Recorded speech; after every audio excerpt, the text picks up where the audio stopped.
It just might be the greatest sports franchise in the history of sports. A place where legends are made, and there's always something to talk about. Get ready to immerse yourself in pinstripes. Start spreading the news, hosted by Paul Semendinger and E.J. Fagan, a couple of doctors with a prescription for Yankee fever. And now, here's Dr. Paul Semendinger and Dr. E.J. Fagan. Get ready to start spreading the news. All right, and here we are, Paul Semendinger along with Dr. E.J. Fagan. This is the Start Spreading the News Yankee podcast.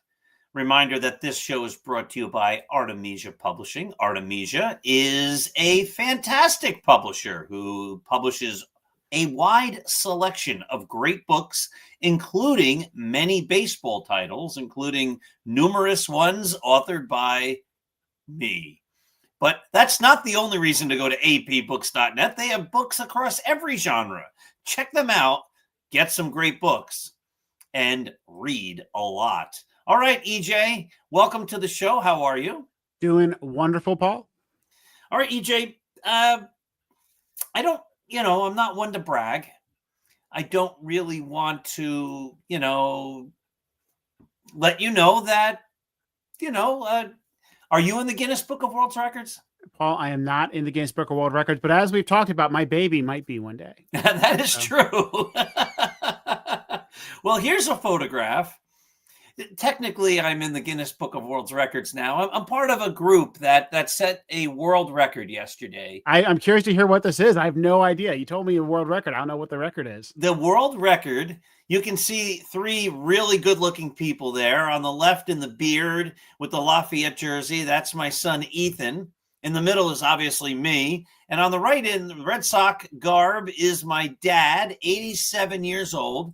And yesterday we were at Yogi Berra Stadium, and to celebrate Yogi Berra's would have been Yogi Berra's 100th birthday, they had over 2,000 people on the field at Montclair College at Yogi Berra Stadium to take part in the world's biggest game of catch. The Guinness guys were there.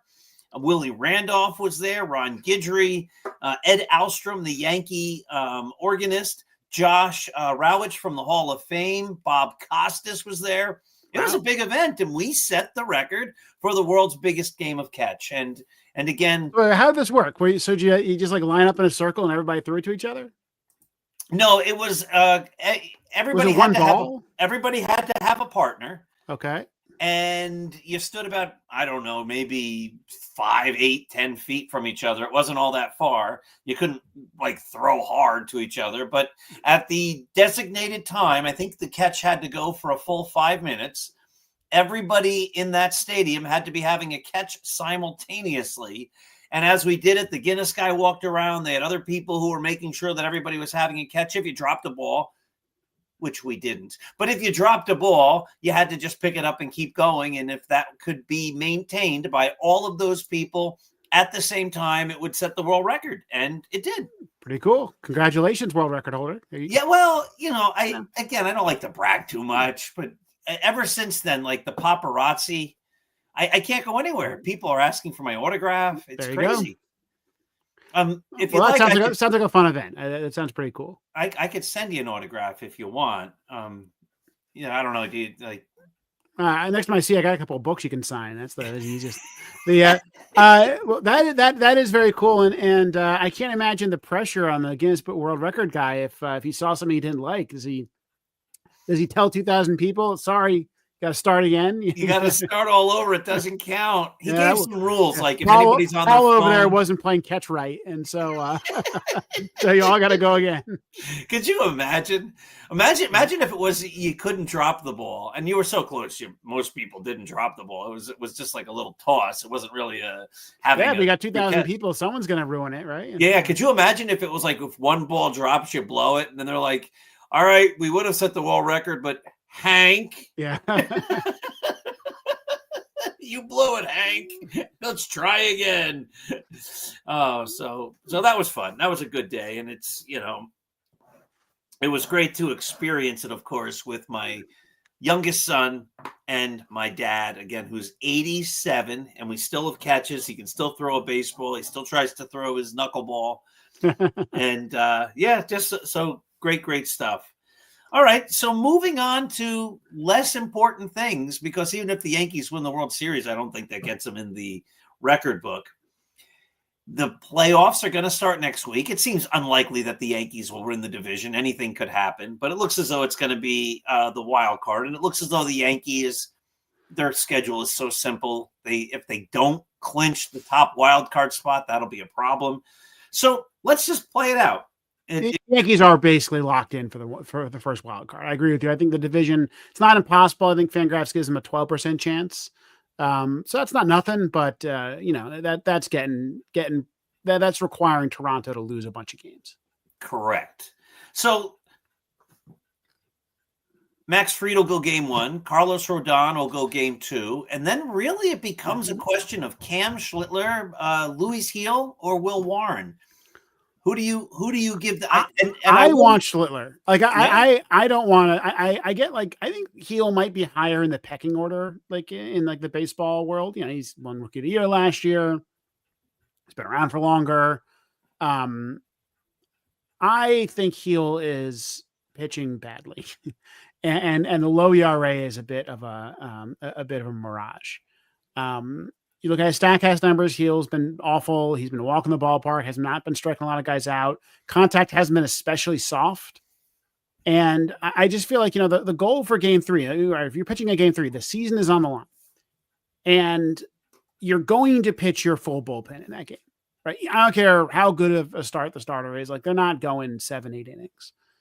And the goal for the starter is, like, don't give up the game in the first inning. Right. Like I remember when I think Luis Severino did that in a wild card game years ago. And the Yankees tried to kind of dig their way out of it, but they just couldn't. The game was over early.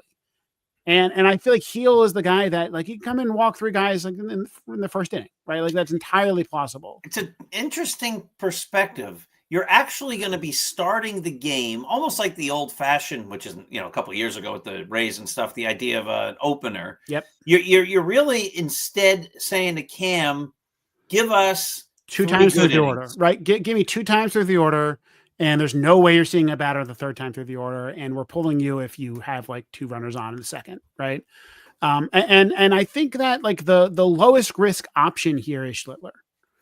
Warren has shown the ability to be good, but also blow up.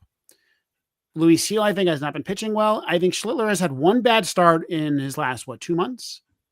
And, I think worst case scenario, he's going to throw 98, in the strike zone. And that limits the damage in a way. I think he's I also think I think he's the most talented of those 3 pitchers, just in general.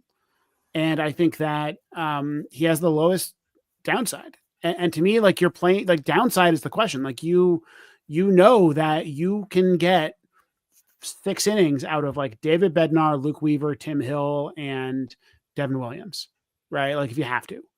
And you don't want to. You'd love it if you're starting to go a little longer. But that's a possibility. So really, it's just keep us in the game. Be competitive. And I don't believe in Luis Heel right now. Well, if whoever starts, the other 2 guys are available. Absolutely. Right. And I mean, look, I think in a deciding game, I don't know if I want to see either of those guys out of the bullpen. Right. Like they haven't done it before. That's correct. It'd be a Nestor Cortez in the World Series kind of situation. Well, a little bit different. The Yankees hadn't pitched in a month. Right. But still, I don't know if Luis Heel is going to be a good reliever. I would have loved it if they could have started him, pulled him from the rotation 2 weeks ago and started trying to get him as a reliever. That may not be they didn't have another starter to pitch, right? So it's not like they really could have done that, and they were still fighting for every game. If they had a little bit more of if they had a little bit more cushion or behind a little more in the division, maybe they do that for his last start or 2. And try to practice him pitching, or try to practice Adam Warren pitching out of the bullpen. But in a game 3 of the wild card, which is the scenario we're talking about here, I don't want that. Right, game 3 of the wild card, the Yankees have a deep enough bullpen, assuming they don't have to burn all of them in the first 2 games. That I really just don't see a scenario where it seems unlikely to me that they're going to have to use those guys. Maybe they do. Right? Maybe they do have to burn all of the good guys in both games 1 and 2. That would be rough. But I still think that there's potential. I just don't know where when your opportunity is to see if Luis Gil can be a good reliever. Maybe in a blowout game in the DS or something, right? Then, or let's say Carlos Rodon, whatever, gives up a bunch of runs in game 2. Well, then in that case, you hand it to Gil or Warren. You also have Yarbrough to do that. In theory, Blackburn to do that, right? So you have lots of long relief guys on the roster. And I don't really want to see Luis Gil using the long relief role in the postseason. I want to see if he can do a Phil Hughes, right? Like, can this guy play up in 1 inning? Like I said, they have plenty of guys to throw innings for you. What they really need is like one more power arm to really kind of, solidify what's been a shaky bullpen. Well, that could be Will Warren too. He gets a lot of strikeouts. It is, yeah, and I, like Will Warren, like in my head, like I close my eyes and I picture Will Warren, and I picture him as kind of like Jordan Montgomery. But Jordan Montgomery never threw as hard as Warren does, right? Like Warren has better stuff than that kind of player, and he's just kind of played down, or even like his stuff is almost like too good, like it's too much movement on some of his pitches. Then maybe he's just easy to read. I don't know. Yeah, Warren, I can imagine the same way. You're going to need 4 starters if you go deep into the playoffs, right? So you are going to need 2 of those guys, to pitch some games for you. For Warren, it might be, if he's the 4th starter, it might be 1 game, maybe 2 games if they get deep into both 7-game series. But the 3rd starter is going to pitch a lot. And that's Schlittler. And also the ALDS, if you end up burning, going to a game 3, that game 1 start for the DS is, very important. It gets a little rough. 100%. All right, we're going to look at division races, but let's have the bigger talk here. Aaron Judge. Yeah. There's talk that the other guy, the big bopper or whatever he is, big bottom or whatever, big dumper. Yeah. Cal Raleigh, because he has a whole bunch of home runs and he's a catcher, should be the MVP. To me, he's hitting 248. Judge is hitting 322 or whatever. Judge is better than him in on-base percentage, batting average, slugging percentage, OPS plus. I think he's hit more doubles. I think he's hit more triples. It's Aaron Judge is going to be the MVP. No? How do you argue against him? So I think the one argument for Raleigh is he's really close in Fangraphs WAR. And really not that close in Baseball Reference WAR. Right. And two games, right? I think it's like, yeah, like Baseball Reference WAR has him at 7, Raleigh at 7 wins, has Judge at 9. Fangraphs has Judge at 9.2 and Raleigh at 8.8. And the difference in that is framing, right? So Fangraphs WAR incorporates framing. I believe Baseball Reference WAR does not. And that's his defensive value. If you take framing out, he's a bad defensive catcher. If you add in framing, he's a good defensive catcher. And I think if it were basically tied, I think I vote for the catcher, if I'm being objective, right? You're talking about a position where you're not expected to play 150 something games, where, you're really doing the team a service by not having to have or play a backup. And Raleigh has been just really, really good at catcher, right? Like, this is a guy who could hit 62, 63 home runs if he has a hot last week.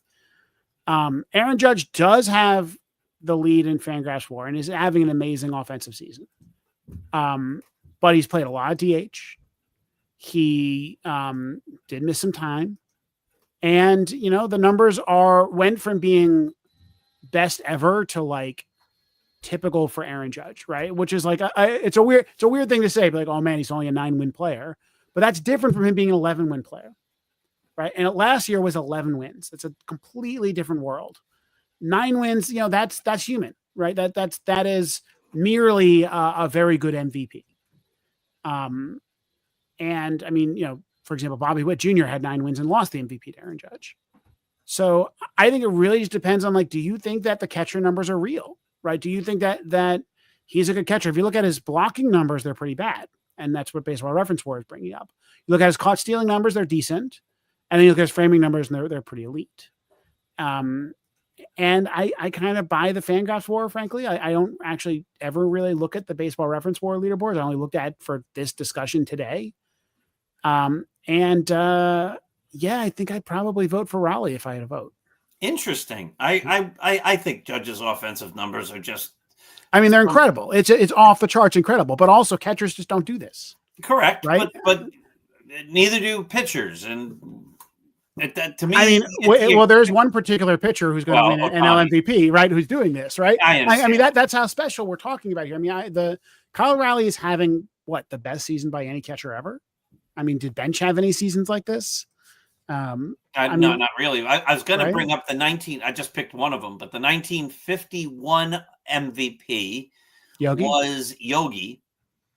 But Yogi was only 6th in WAR. They didn't have WAR back then, but Yogi's WAR that year was 5.3.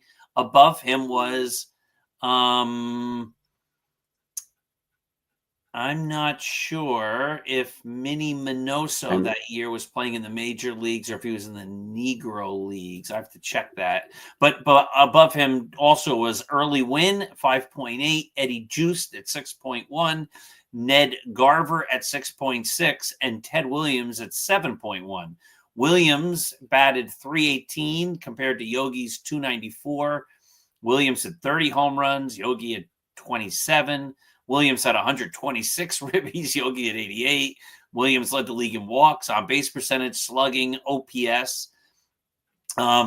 But they didn't really care about a lot of those things back then, obviously. Yeah, a different time, right? Ted Williams should have been the MVP that year. Yeah, actually, Minnie Minoso was on 2 teams. That's why it had a weird thing there. He was on Cleveland and Chicago in 1951. So, but Yogi was on the team that won the World Series. He was on the Yankees. Yeah.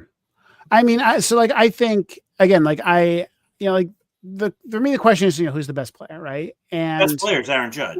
Who would I rather have on my team, Kyle Raleigh or Aaron Judge? Aaron Judge. I think it's close. Again, we're talking about catcher, right? Replacement level catcher. Austin Wells has been a decent catcher.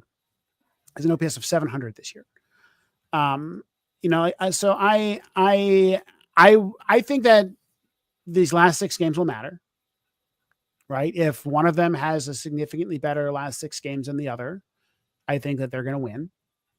I think if nothing changes, I suspect Raleigh's going to win only because people get bored. Right. And that's the thing I hate because history is being made. Right. This is the only real purpose of the MVP award is as a record for history. Yes. A barometer we can use to measure people by. Like you look at Yogi Berra, it had an 8-year stretch where he was top 4 MVP award winner or better. We didn't have lots of framing numbers in Yogi Berra, right? But we the record, the writers did their best to establish that Yogi Berra was that good for that long. Mm-hmm. And so as a writer, if I had a vote, I would not be willing to kind of play that on board game. I'm looking for an interesting angle or something like that. No, that's not the job, right? Yeah, who's the best player? That's the question. That's correct. And when we remember, for example, Shohei Ohtani, you're going to remember that he's going to win 4 MVPs in 5 years, right? That's incredible, right? He is an incredible baseball player. And I want the record for Aaron Judge to be accurate as well. But again, if he ends up winning he's going to win 3 MVPs in 4 years. He's probably should have won the 2017 MVP. This moment in Aaron Judge's history, since 2022, is going to go down as one of the best runs ever, and maybe it will continue for years after that. I think that it does matter whether or not he wins the MVP or whether or not he's second place. It's going to be a fascinating vote. The last couple of votes has been, it wasn't even close, right? I mean, let's see, in last year, no one else got a first place vote. In 2023, when he, I'm sorry, I'm looking at Shohei Ohtani's page. In 2022, no one else got. Ohtani got 1 first place vote in 2022. And Ohtani was pitching and hitting at that time. Well, no, that Ohtani was on the Angels still. Oh, okay. Right. So right. So like that, the Judges never had real competition in this kind of current phase of his. And I think that rallies real competition. So I hope Judge hits like 5 home runs this week, right? And let's just settle it. Riley's hot as hell right now. He could hit like 5 home runs this week, and he could break Judge's home run record, right? That's crazy as a catcher. It's something I'll be watching. I care more about, is Aaron Judge at full steam for the playoffs? And I think right now we can very, very confidently say yes, right? Right now, Aaron Judge is playing some of the best baseball he's played all year. If I just look at his game logs over the last like 2 weeks, right? Let's go through the Boston series. I'll go through the Detroit series, right? Aaron Judge, actually, since the beginning of the Detroit series, Aaron Judge is batting .390 with a .534 on base, .854 slug. If I just go to the beginning of September, because I hate arbitrary cutoffs, even then it's .344 with a .506 on base. I mean, Aaron Judge is back, 100% fully operational back. He's going to have 1 day off before the playoffs, so he won't lose his timing. And then I think we're waiting for the big Aaron Judge postseason that we've never seen before. Last year, he had that week off, never really got his timing right. Even before that, the last game against Pittsburgh, he struck out 5 times, I believe. So I wonder if there was something going on, right? Going on there. But just has never really been, gone into the playoffs ready to go, right? Like he had that, the 2022 season, that was a mess of a playoff team of the Yankees. And he, I think, was probably just exhausted from the home run chase. And he had, that last couple of weeks was last week or two when he was getting close, that, I'm sure that took a lot out of him. Aaron Judge, he had the injury, took him some time to rehab it. He was only an 888 OPS, I think, while serving as a DH only, right? So he was only like the 10th best hitter in the league, while significantly diminished. And we can just say that's over. Like, it's Aaron Judge is back, and he's going to have a much better supporting cast around him than he has had in previous years. He had Juan Soto in 2024. They went to the World Series. But now he has like 5 guys who, none of them are Juan Soto, obviously, but they're all really good. And so the thing that always benefits Aaron Judge is when he can't pitch around him. You got to throw him a strike, or he's going to walk 4 times a game, which helps you because you have guys now behind him who can bat him in. So I'm excited. You're going to see a lot of lefties early in the playoffs because a lot of the American League teams you might face have a tough lefty or two. Aaron Judge is going to be Aaron Judge's numbers against lefties, if I remember correctly, I'm going to check right now, are like stupid. Like Aaron Judge against a right. Okay. So Aaron Judge against a right-handed batter, a right-handed pitcher, just merely 327, 444, 651, right? Okay. That's still the best hitter in like 10 years. Against lefties, 325, 474, 744 slugging percentage. Right? He just utterly destroys lefties. And I think that's going to be really important for the Yankees in the playoffs because most of those really good hitters in the Yankees lineup, I mean, really all of the other really good hitters other than Stanton, if Stanton's kind of back, are lefties, right? Jazz Chisholm, Cody Bellinger. Bellinger has weird platoon splits, but still. Ben Rice, Trent Grisham. Aaron Judge in the middle of all that. So you bring in a lefty, you start a lefty. Aaron Judge is gonna go big. It's going to be exciting, and it's going to be next week. And so when we meet a week from today, we're going to talk about it. We're going to be previewing a series. We are going to be previewing a series. And I don't know who we're going to play. Well, let's go to that. I'm going to read down each of the divisions and the wild card guys and all that kind of stuff. So the Yankees are, as we said, 2 games behind Toronto, but they're really 3 games behind Toronto. Detroit's in first place because the Yankees lose the tiebreaker. Detroit is a game above the Guardians in the Central. And in the West, the Mariners have a 3-game cushion on Houston, which means that the wild card right now, the Yankees are up by 3 games over the Red Sox, who are up by 1 game over the Guardians. Actually, the Guardians and the Astros right now are tied. They're both 84 and 72, and they're 5 games over the Rangers. And the Guardians are 1 game back of the Tigers, so the Central is still up for grabs too. Correct. And so really one of those 4 teams is out. and it's not going to be the Yankees. They're 4 games up. Yep. The Red Sox only have a 1-game cushion. So between the Red Sox, the Guardians, and the Astros, one of those teams will not make it. And the Tigers. Yeah, I mean, the Tigers are in a 6-game losing streak right now. Could you imagine if the Tigers don't make it? You tell me, though, which of those I would love it if the Tigers don't make it, because I don't want to see Tarek Skubal in the playoffs. Yeah, look, I think Cleveland has gone on a run, and it's just kind of taken a boring playoff picture and made it real interesting, because the Tigers have gone on an anti-run. The Astros have gone on an anti-run. And the Blue Jays have also had kind of a rough September, even though they are now, or at least rough couple of weeks, even though they're now probably safe. And I don't think this is a particularly good Guardians team. You look at their roster, you're like, who the hell are all these guys? Their pitching staff isn't very impressive. Their bullpen is half suspended. And yet they have won 9, they won 10 straight.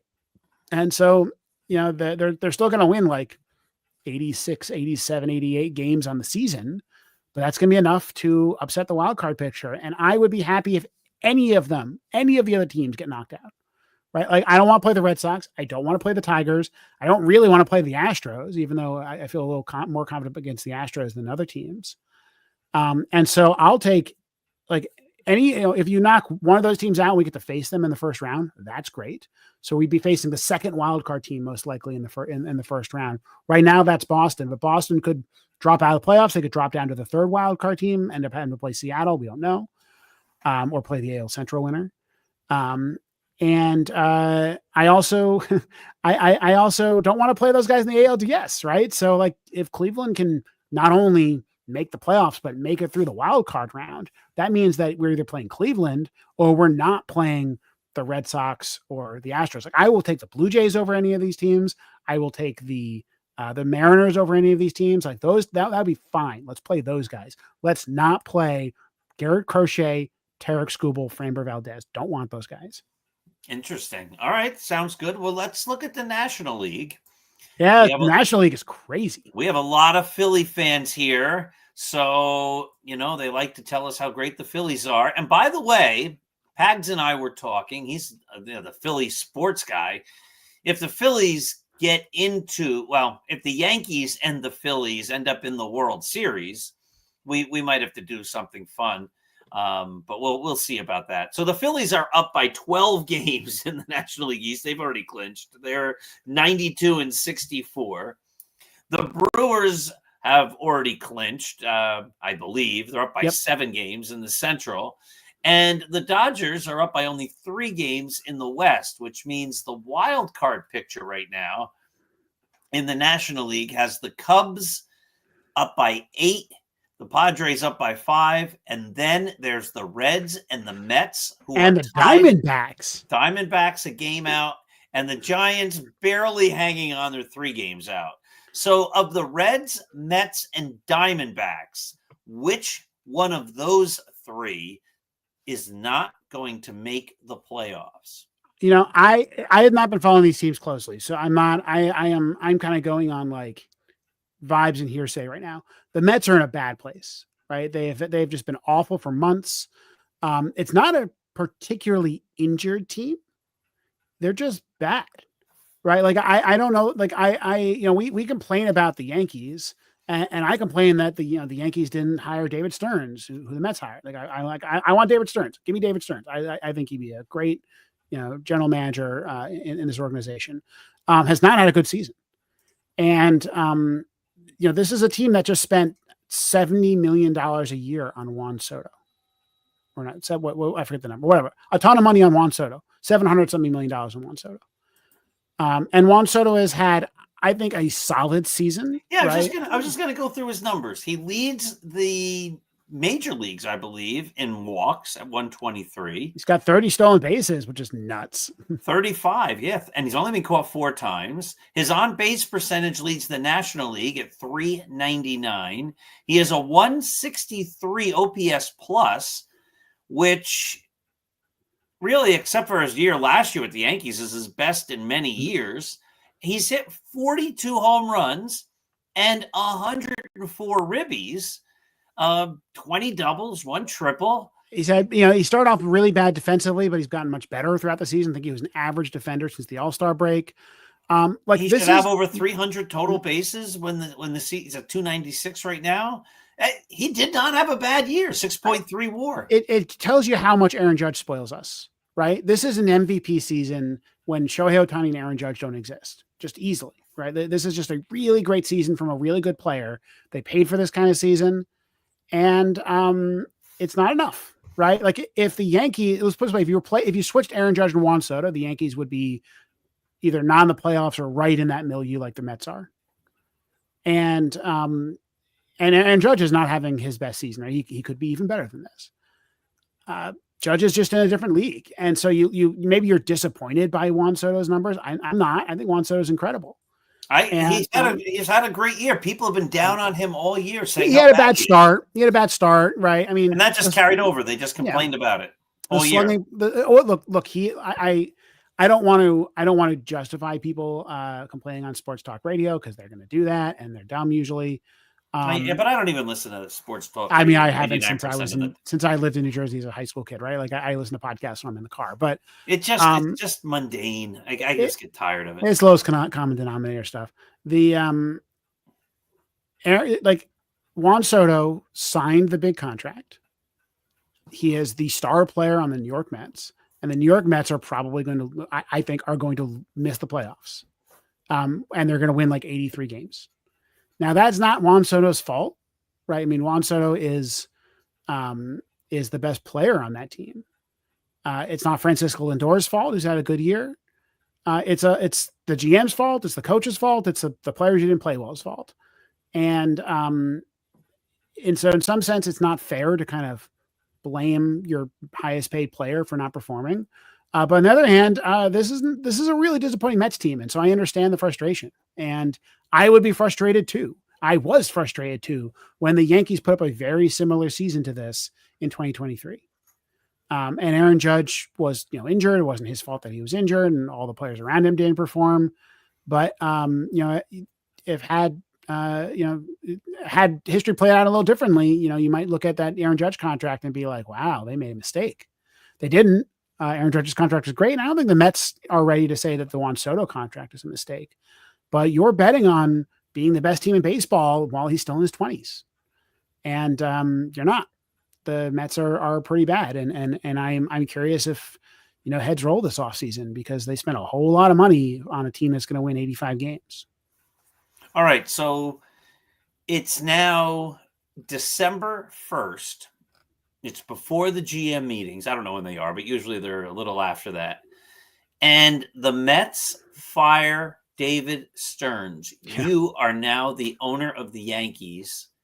What do you think? I pick him up. I think David Stearns, the Mets free agent or the Mets farm system is looking really good right now. And it's something I think that the Yankees have improved on, but David Stearns was just churning out players in Milwaukee. I think more importantly, it's kind of creating a culture of winning in Milwaukee. Milwaukee has been, over the last 4 or 5 years, an excellent baseball team. They're the best team in baseball this year, spending a lot less money than a lot of other teams. And they're a fun team. There's like an ethos about that team. Go look at Caleb Durbin's stats. You're going to wish we had him back on this team. And so, I think David Stearns is a really good GM. I've said before, I think that Brian Cashman is a good 30,000 foot GM. And I think probably a bad operational GM. And I would love to see someone come in and overhaul kind of the day-to-day baseball operations of this club. And I think, I think I'd pay Stearns to do that if I were the Steinbrenners. Caleb Durbin, 131 games, 263 batting average, 340 on base, 399 slugging, 739 OPS, a 106 OPS plus. We could use that at third base right now, couldn't we? I take him over what the Yankees have played this year. And Devin Williams was pretty much a disappointment. So he was a big disappointment. Brewers won that trade. Now, obviously, David Stearns didn't make that trade, but it's his organization, just a couple of years out. All right, EJ. So if out of all the National League teams, which one do you least want to face in the World Series? It's a good question because, if they make the World Series, that means the team is going well, right? Like right now, I'll face the Dodgers right now, right? Like the Dodgers are in a funk. Nothing is going right for them. They're going to have to play in the wild card round this year. They won their division, but this is a super team that has not been a super team. They are worse than the Yankees this year. A lot of that's because of injuries, but they've also had Shohei Ohtani put up an MVP level season, and they're still kind of stuck in a rut. So I'll play them now. But if it's the World Series, that means that they have overcome their struggles, like they did during the postseason last year, and have all that talent is playing up. And so I don't want to face them in the World Series. I really don't want to face them in the World Series. I'm not really afraid of anyone else, right? You mentioned the Phillies. The Phillies aren't going to have Zach Wheeler. And that's a big reason why they won the division so easily. And I just think the Yankees are a more talented baseball team than the Phillies. There's some players in the Phillies I don't really want to face. Like Trey Turner is like perpetually underrated. Kyle Schwarber is going to hit some home runs in the postseason. Bryce Harper, like these are really good players, but I just think the Yankees are better everywhere, basically. I think that, I'll take our rotation over theirs. I'll take our bullpen over theirs. I mean, they have Harrison Bader leading off right now. Like that's not good. And so I think the only National League team that I don't want to see in the World Series are the Dodgers, maybe the Padres. But honestly, the Padres pitching staff is not that impressive to me. I just don't think that these teams can match up with the Yankees. I'd love to see Michael King in the postseason, but you're talking about maybe seeing Randy Vasquez and Nick Pivetta, Dylan Cease, Yu Darvish. It's just like it's not that scary to me. But who'll scare me at Freddie Freeman in the ninth inning against Tim Hill. Like I don't want any of that. Oh my goodness. It's going to be fun, EJ. We've got, what do the Yankees have? 6 games to go. We've got 6 games to go. We have the White Sox. We have the Orioles. Should be a fairly easy series. They're at home. The good news is if you care about like rest, right? The Yankees, they're at home for 6 games. They have a day off, and then they're at home for the wild card series. So, hopefully that helps them keep them rested. And hopefully these other teams who are fighting tooth and nail for their survival, for the playoff spot, they may have to burn their pitchers. So for example, Tarek Skubal is pitching tomorrow. So Tuesday lines him up to pitch on Sunday if needed. And then then they lose them in that next round. So maybe he wins that game, but then you don't have to face Tarek Skubal if Detroit ends up losing the division and getting a wild card spot. I'll take that, right? Give me anybody on that Tigers team other than him. The Yankees, on the other hand, Max Fried is pitching Wednesday, I believe, and Carlos Rodon is pitching, I believe, Friday.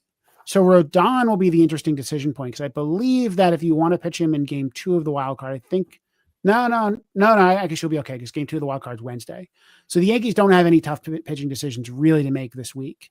The Red Sox are going to have to make a decision. Do they want Garrett Crochet in extra starts? If they're going to that last game of the regular season, they have to be thinking about pitching some of these guys out of the bullpen. Right. And then one day off and then bam, you have a start. So that's a real tough decision for them. And here's the other thing. There's a chance that there's a tie for the last wild card spot, right? They're only separated by 1 game right now. So if there is a tie at the end of this week, then they have to play a tiebreaker game on Monday. On Monday. In fact, if there's, I believe there's no scenario where they have to play like a crazy like round robin, which is a scenario that's out there. Because I believe that the way that works is that the only tiebreaker games are for the playoff spots, and then the automatic tiebreakers decide those other ones. But I would love it if someone in that wild card game has to exhaust themselves in that other game. I don't think there's a scenario where we play the winner of that game because they'd be the last seed. But that's a scenario. I think that all bodes well for the Yankees. Like I'm pretty confident right now going into the postseason. It feels like this team is finally clicking. I still am annoyed that we haven't won the division because I think this team is so good that it should have won the division. But you start to look at like what players are doing right now. Like Ben Rice is going off. He had that big grand slam. Trent Grisham had his, month slump or so, and he's back. He started hitting a bunch of home runs. He had a bunch of big clutch home runs. That was amazing. right? Cody Bellinger is doing great. Jazz Chisholm is doing great. Volpe has come back from the injury and has looked amazing. And you just wonder shouldn't they have given a Corzine shot and a week off or 10 days off or 15 days off a few months ago? Yeah. But Volpe is looking, I mean, he's batting, I think, almost 400 since he came back from the injury, right? I mean, and hitting the ball really hard. And I haven't really paid too much attention to his defense because I'm listening on the radio mostly these days. So like, this is a team that's going. I guess the one player I'll be watching this week to see if he's still got is Stanton. Right. Stanton had that incredible 1 month and a half or so from when he came back, or once he kind of found his timing, and then went into like what is like, I think just people haven't realized it's just like a really deep slump. I haven't heard people talk about it in the game. I haven't heard people talk about it in other podcasts and stuff. Stan was really having a rough September, and I think that's starting to come around. If I look at his game log right here, yeah. So since the Boston series, let's say, how's he doing?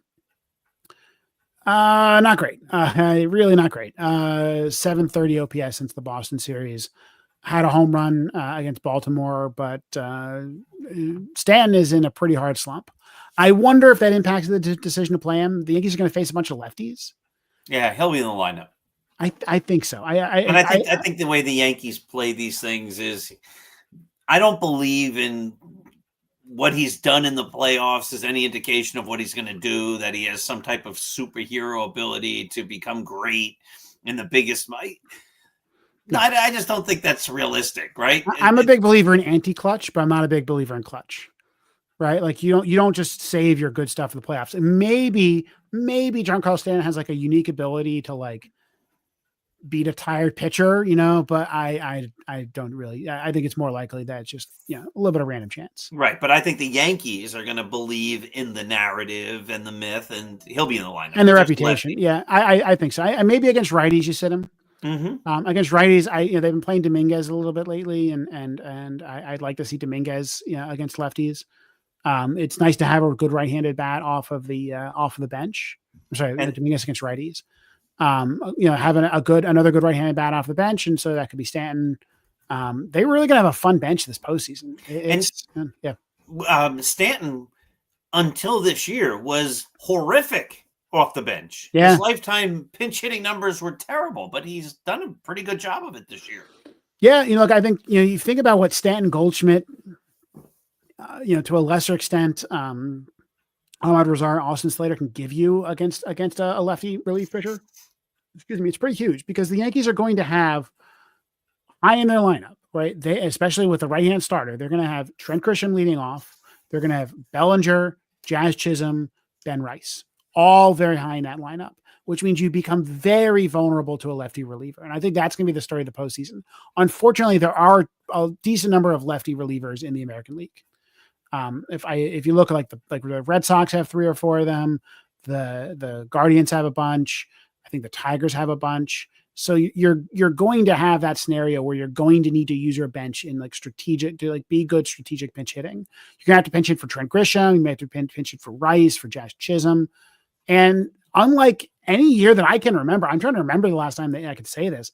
I think the Yankees have have the bench. Like they have really threatening guys off the bench. I mean, the 90s teams had that, especially the 96 Yankees. I'm looking at the 04 Yankees. They had a really good bench, if I remember correctly, right? They had Kenny Lofton. Remember that? Yeah, but he wasn't great as a Yankee. Or maybe 05. I'm thinking about the Ruben Sierra season. Oh, Sierra was. He had like 20. Yeah, he had 20. No, he didn't. Sierra was a long time before that. No, but he came back in the 2000s and had like a really good season off the bench. I'm just trying to remember. Maybe I'm imagining it. So yeah, actually they didn't have a great bench in the 90s. In the 2000s, 07 you had Miguel Cairo. Yeah, really. He played a lot of Enrique Wilson. That was the same. That was Joe Torre, a whole different era. But Enrique Wilson started some playoff games because he had a positive numbers against Pedro. Yeah, Pedro, and that was then so he weird. didn't do very well. But he can own Pedro. I just don't believe that. That was dumb stuff. 04 Ruben Sierra had a really good year, and I remember him pinch hitting a lot that year. He had 17 home runs on the year. So really not that good actually, yeah, I mean, was it Tony Clark's year if I remember correctly? There was not a good bench. So like this is if that kind of situational hitting, that kind of platooning matters in the postseason, this is the first year the Yankees have really been able to do it. You think about previous years, you had just empty benches, just guys. They would carry like pinch runners just because they have no one else to put there. And this year they have a full righty lineup and a full lefty lineup, and that's going to be fascinating. I'll be curious to see when they do face these tough lefties, like do they sit Jazz Chisholm? Do they sit Ben Rice? No way. I think they do. I mean, these guys have bad numbers against lefties. Yeah, Jazz Chisholm is not sitting. I mean, he hasn't lately, right? So they have been letting him play against righties, so lefties. So like their righty lineup has been McMahon sits for Caballero, Volpe plays shortstop, and like Ahmed Rosario plays one of the outfield spots. And I'm okay with that. Like I think it's probably what you're looking for in the postseason, but I do wonder if they'll be even more aggressive and again like play Caballero, Rosario, Austin Slater, and Goldschmidt. Like you replace the whole lineup. One problem with Ben Rice, right, is that I guess he catches against a lefty because you're going to play Paul Goldschmidt against a lefty. And I don't know if that's a good idea. I think Austin Wells is a much better defensive catcher, and I kind of worry about guys running on Ben Rice. The Orioles were running on Ben Rice. I mean, it becomes a real problem. So yeah, the actual managing has to happen this postseason, and I'm excited for that. Yeah, well, it'll be fun to watch, and it will also be fun, EJ, to second guess. Oh yeah. We're going to do plenty of that. Like I forget Meg Rowley of Fangraphs. She does the Effectively Wild podcast. She's the editor-in-chief of Fangraphs. She's a big Seattle Mariners fan. And she described the postseason, I think perfectly, at least in my sense, which is, you're dying to get there. You're really excited that they get there. And then when they get there, it is the most unpleasant watching experience in the world because you are stressed at every single pitch. And that's going to be me. It can be a little bit much, but the Giancarlo Stanton home runs make up for it, and I'm hoping for a fun postseason. Yes, and I would agree with that entirely. It's only fun when the games are over and the Yankees have won. Then it's fun. Getting to that point, unless they do 11 runs in the first inning, it's the nip and tuck and the back and forth. Yeah, that's not fun. It's a little rough, and I'll tell you, I hate the fact that I'm gonna have to subscribe to YouTube TV again for this postseason. So I don't normally have a cable package, but I get one for October every year because the only way to watch the games. Amazing. All right, EJ, listen, this is always fun. We will be here again live next Monday night, and have a great week.